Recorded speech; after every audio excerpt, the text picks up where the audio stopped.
Welcome to this tutorial oil painting study of a green forest in strong sunlight.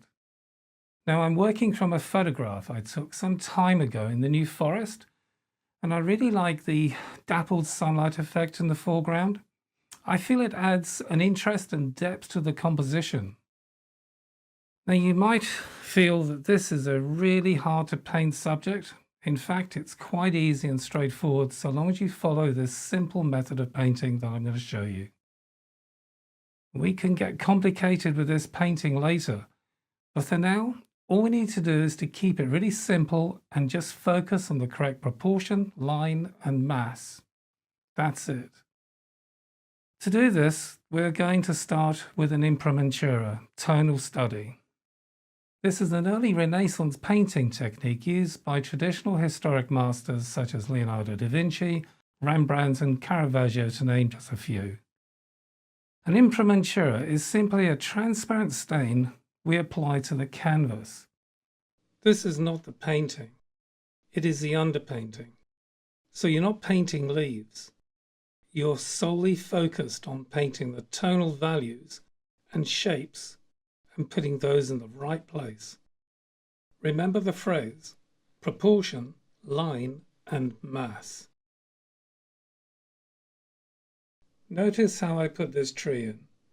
I'm not at all concerned with value at this stage. I'm only concerned with proportion, getting the tree in the right location. My second priority is simply getting the shape correct. The image is really beginning to take shape. What I want to do now is to complicate these light and dark areas into smaller and more complex shapes. When doing this, you might find it helpful if you squint. When you do this, it simplifies the image for you into fewer values of tone. It just might help you. Take a step back and have a look at the painting as a whole. And it's quite impressive how it looks like a forest already at this stage.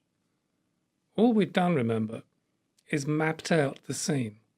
Deciding where the big trees are going, that's all we've done. But the benefits are huge. We now know exactly where to put the paint, in exactly the right place. It's going to make the painting process much easier to do.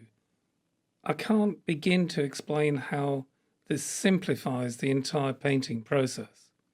And that's why the imprimatura underpainting technique is one of my absolute favorites to start a painting like this with.